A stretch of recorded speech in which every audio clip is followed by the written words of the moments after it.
Good evening. Can everybody hear me? I guess I can.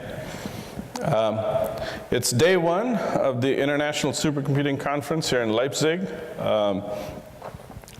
The big news of the day at least, is now out in the open. And as we look at both the news as well as look forward to the rest of the week, it is customary, almost now customary for us to pause on the evening of the first day and take a look at what we are seeing and think about the future that we are, as part of a community, headed towards. So with that in mind, I'd like to take the next 30 minutes of your time, and I know I'm competing with the ISC party, to give you some perspectives of how at Intel we look at today, we look at the year behind us, and of course, most importantly, the years ahead of us. Fundamentally, one of the big takeaways for the industry, one of the big takeaways for us in the technical community, and a big takeaway from the folks on the street, as they are called in New York City, is technical computing is continuing a very, very rapid growth. And it's not a bubble, and it's not artificial. It is because it is serving fundamental needs of societies as we transform from being an industrial society to a knowledge-based society. Clearly, the fundamental domains, the traditional domains of governments and research missions, the fundamental discoveries that at a scale have never been done before, the bold aspirations to understand not just ourselves, but the planet we live in and its interactions with the rest of the universe, to understand and answer questions that never have been answered before.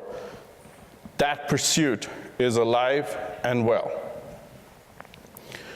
Secondly, as technical computing and this notion of the digital world as high-performance computing becomes more and more of the digital laboratory used by companies, whether you're in oil and natural gas, or you're in financial services, or you're in the supply chain of a weather and climate ecosystem, there is the transformation of the business that's going on as high-performance computing, this digital laboratory, enables a bridge between the physical world and the digital world at a scale and at a depth never before. Both add relevance, both add necessity, and both add a sense of urgency to what we as a community do in high-performance computing. The third, and maybe interestingly, kind of the baby of the three vectors, is this notion of data-driven science and using high-performance computing to turn data into information, into knowledge, into economic value. Whether you look at new uses of dealing with vast amounts of unstructured data, making sense of what that data says, making use of possibilities that that data suggests, or you simply look at more and more data, getting to richer models, getting to richer understanding, getting to answers that have not been available before in traditional fields. Data-driven science and the use of high-performance computing to mine that data and turn that data into something useful is very much on the upswing. With that, we see HPC continuing to transform the world of data and information into knowledge, to further mankind and our mission to understand and improve the quality of every person's life on this planet today and for years to come. With such a fundamental mission, with such a fundamental relevance to world society, we believe the future of technical computing, the future of technical computing and its need and its relevance and its importance continues unabated. That's a good thing for all of us, because that's the business, that's the passion, that's the conviction that we all come to in our everyday lives and to shows like this. The real interesting part of what I just said, and one example of this business transformation, is something I want to spend a little bit of time today. Previously, I talked about how businesses are transforming by using high-performance computing as kind of a digital laboratory. No longer just dealing with the physical world, but simulating, analyzing, and recreating the physical world in the digital domain. I want to take an example of that and invite Detlev Reichnieder from Autodesk on stage. Did I get the name right? Yeah, perfect. Detlev's been telling me how hard his last name is to pronounce, especially after you get out of a 10-hour flight. So I think I did pretty well. You did very well. Okay.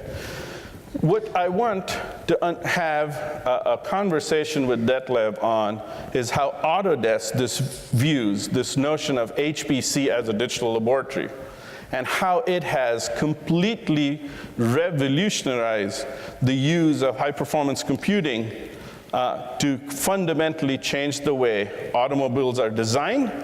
And hopefully by the end of this conversation, you see personally how automobiles are even purchased.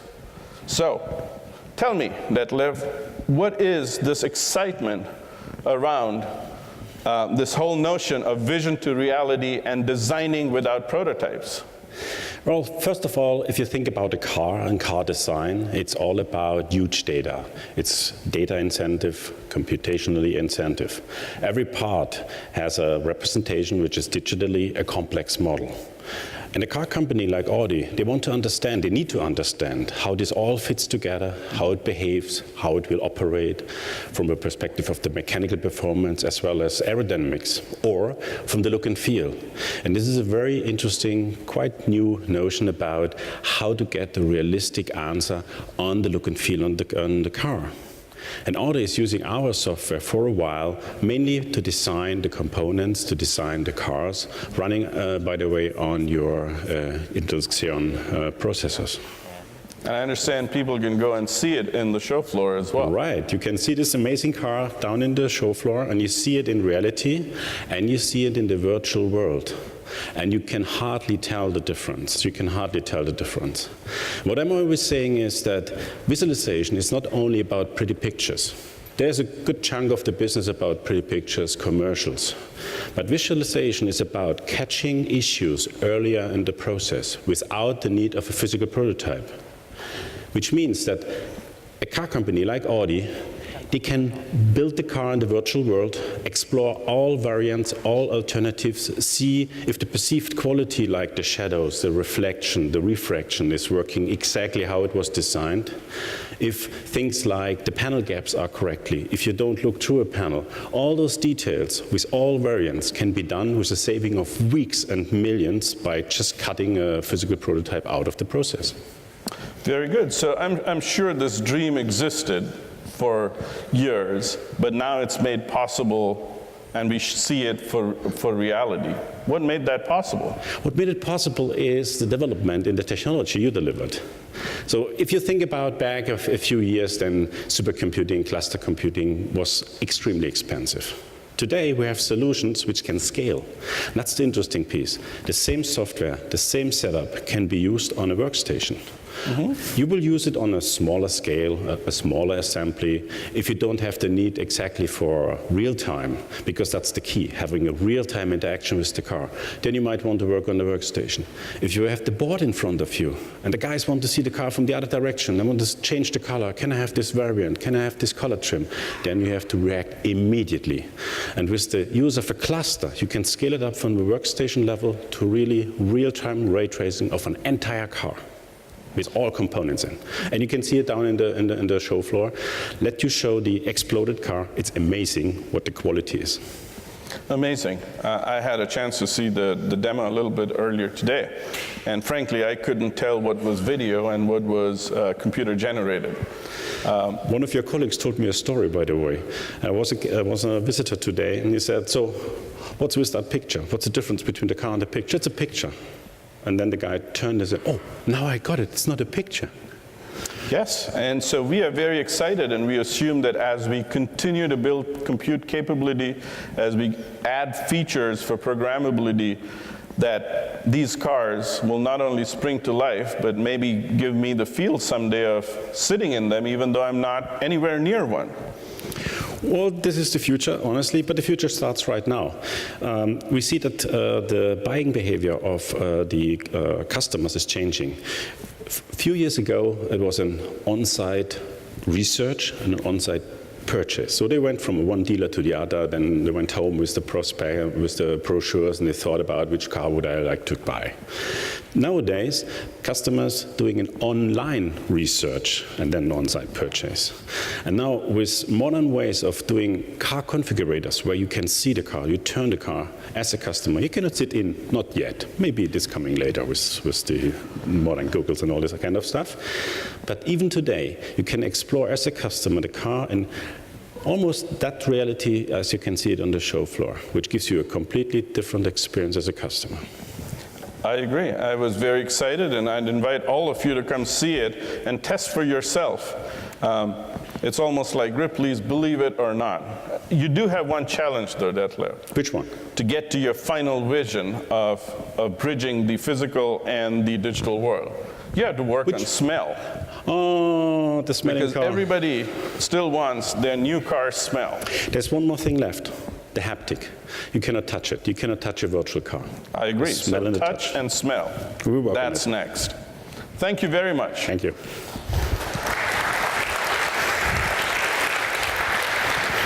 You saw how excited segments of the economy are at adopting this technology and doing business in a way that they've never done before, building relationships with their customers in a way they've never done before. In other words, living in a world that they never lived in before. For Intel, it's a little bit like that as well. If you look at what's behind me in 2009, I know there's the Back to the Future thing. If you look in 2009 and we were standing up here and talking about Intel and HPC, yes, of course, you'd have processors and you'd have the software to enable the processors. And that's what we'd be talking about. Moore's Law, the march of the microarchitecture, software, compilers to enable it, all the things that you've come to know and expect. But the world has changed, just like Autodesk and Audi are changing the way they do their business. The world has changed for us. In 2013, and as we look forward, our world is no longer just processors. It's flavors of processors, it's flavors of system elements around interconnects, around fabrics, even system-level software or utility software into file systems and middleware like Hadoop. And as we look at this portfolio, we look at what we can do to enable the next generation of compute, the next generation of capability, and the next generation of possibility through the use of high-performance computing. One of the big debates in our community has been around this notion of heterogeneous compute.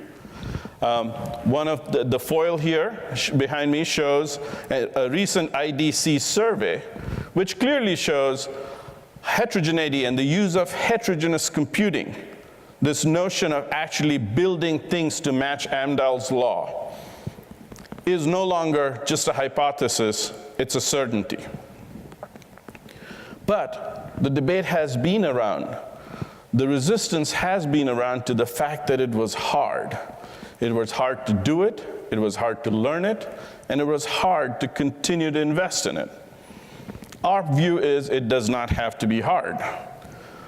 We believe in this notion of neo-heterogeneity, which is you can have heterogeneity at the hardware level. You can actually design based on Moore's Law budget and architectural expertise, different design points for hardware. But you do not have to pass that burden on to either system software and, more importantly, application software. That you can maintain a common programming model, that you can maintain the legacy investments, and you can maintain the growth of competency into this programming model that has existed over the last 30-some years. We believe this is the way forward. Heterogeneity is the way forward.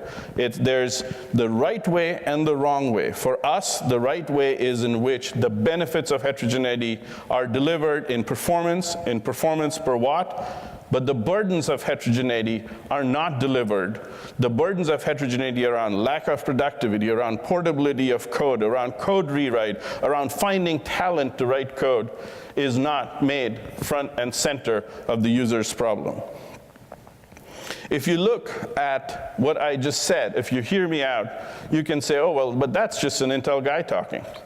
If you look at recent surveys, both by IDC and Intersect 360, multiple surveys point to two things, both the growth and belief that heterogeneity is here to stay and is usable, and a short 6 months after the first neo-heterogeneous proof point, or Intel Xeon Phi, was introduced, the number of people who not only say they will use it, but the preference for this version, this flavor of heterogeneity through the use of Xeon Phi versus any other kind is clear in the data. We find this encouraging. We find this encouraging not just because we are Intel, because we find this encouraging as an industry. We found a path forward to continue to innovate, to continue to accelerate our investments jointly, and to provide the capability that the next generations of Audis, the Boeings, the Airbuses need in order for high-performance computing to become an integral fabric of everyone's lives. With that in mind, we continue to invest, and today it's my pleasure to announce new Intel Xeon Phi coprocessor products. If you recall, about 2 years ago, or in 2010, Kirk Scoggin, who was then the general manager and Intel vice president in charge of the high-performance computing business, stood up and announced the Intel Xeon Phi, or what was then known as Mike, as an architectural investment for Intel, and announced Knight's Corner, or the first generation of the Xeon Phi product. Well, today at the same venue, it is my pleasure to announce that we are bringing that promise to reality through 3 families of products around the first generation of Intel Xeon Phi coprocessor products. One is the 7100 family, highest performance, most memory for the most demanding, performance-demanding applications. The 3100 family, which is performance and value-oriented, which is a balance of the performance necessary and the investment and energy that has to be made in order to get that performance. Recognizing that it's not just our innovation, but that our partners, our OEMs, are eager to innovate on top of our technology. We are introducing the 5100 high-density form factor family, which, unlike the other two, are not complete card solutions, but ingredients that we are seeing OEMs adopt and increasingly build very capable, differentiated, and highly targeted architectures, system architectures. So we are innovating, we are announcing the products of our innovation, and we continue to fuel our partners' innovation in building high capability, high quality, neo-heterogeneous systems of the future. 2 years ago, Kirk had said, this will be not a one-generation product, this will be a roadmap. At Intel, that means we take it as a journey to build an increasing set of capability on a somewhat predictable and regular cadence. And with that in mind, I would love to announce today the next generation, which is called Knight's Landing. Knight's Landing is going to be designed on the 14 nanometer process technology from Intel, presumably well ahead of the availability of any 14 nanometer technology. It will be a standalone CPU as well as a coprocessor. This is the fundamental point in taking neo-heterogeneity forward, in which what we will be doing is taking the offload penalties or offload complications or offload complexities out and letting people program Amdahl like they programmed a CPU with just greater numbers of cores, threads, and better microarchitectures for cache usage. In addition, we will also have integrated on-package memory, understanding how to feed these massive compute engines. We are innovating in a number of areas of how to bring memory, both capacity, as well as bandwidth and latency closer to the processor and providing a very, very powerful solution at that level of performance. If this path is, for us, our destiny. And today, as you saw earlier, we are proud that the pinnacle of neo-heterogeneity was actually manifested and implemented in the #1 supercomputer system in the world. And with that in mind, rather than me talk about it, I'd like to invite Professor Liu on stage in order for him to describe why this journey, how this journey, and where this journey is going to go. Professor Liu.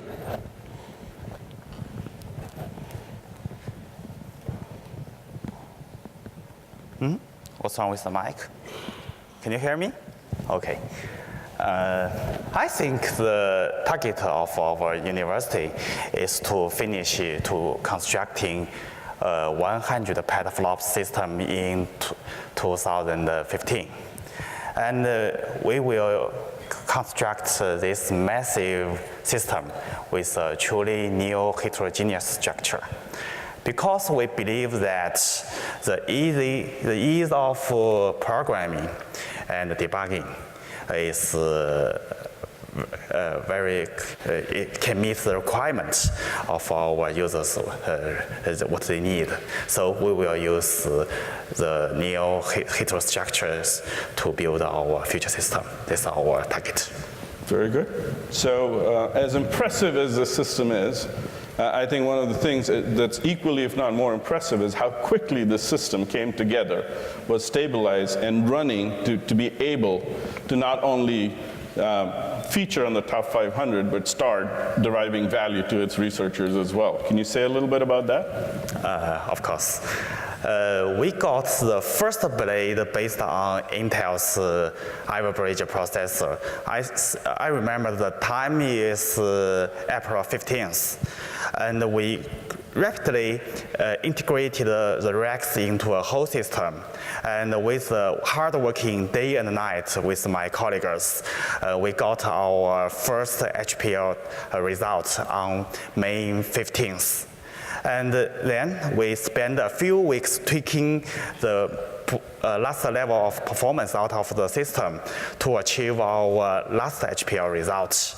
I think because of the scalability of our Express tool in the connection network and our autonomic fault management, of course, the ease of programming and debugging and optimizing with neo-heterogeneous structure with your product, I think these features help us to finish our system in a very short time, and we can achieve our last goal so successfully. Very good. We are very proud and honored to have been had the opportunity to participate in such a momentous accomplishment, and we look forward to great uses of this system in the future in pursuit of what I've been talking about today, taking vision to reality. Okay, no problem. Thank you again. Thank you.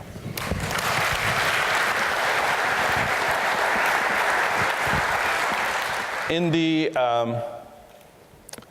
aftermath of such a momentous, #1 system, breaking the 50 petaflop peak barrier, being built in, as you heard from Professor Liu, in a couple of months, it's easy to forget that there's the rest of the list. And in many ways, just as importantly, the top of the list talks about the possibilities for the future.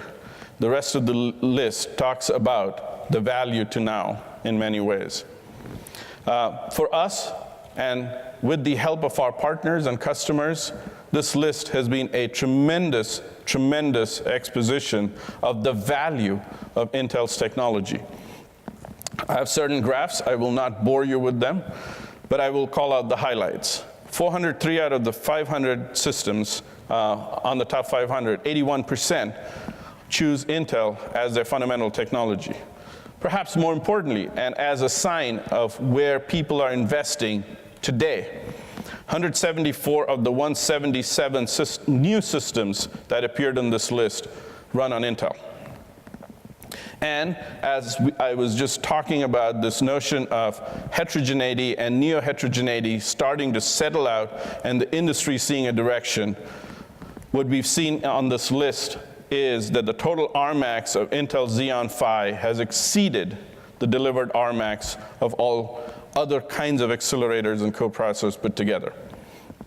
The Xeon Phi coprocessor, obviously, as you heard, is in the #1 system. It's also in the #6 system in the top 10, TAC.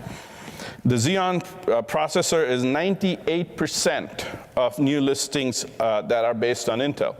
The first listing of the next generation 2600 V2, which affectionately has been called codenamed Ivy Bridge, has made its appearance on this list and growing strong with a 56% performance increase via the previous generation. All in all, it has been a good list. It has been rewarding to take the endeavors of our work and have that value be delivered to end users through the work of our customers. And thank you to our partners as well. Before I leave you, and I know the party's calling, I will leave you with a sense of where we are going next. If you look at the fundamental challenges of having to design increasingly complex systems with an increasingly more stringent energy budgets, with increasing challenges to resiliency and stability, one of the things that becomes clear is integration is the key.